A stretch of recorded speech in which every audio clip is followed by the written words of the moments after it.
And for the books din ng Disney Sea experience namin, we went there kasi mas pang-adults yung attractions and rides while Tokyo Disneyland ay mas pang-bagets at chikiting.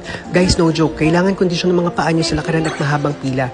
These are the rides na na-experience namin like Raging Spirits, 20,000 Leagues Under the Sea, Nemo Frenzy Rider, Flounder's Flying Fish Coaster, Indiana Jones Adventure Temple of the Crystal Skull, at shoutout ko din yung napakagandang castle ng Ariel.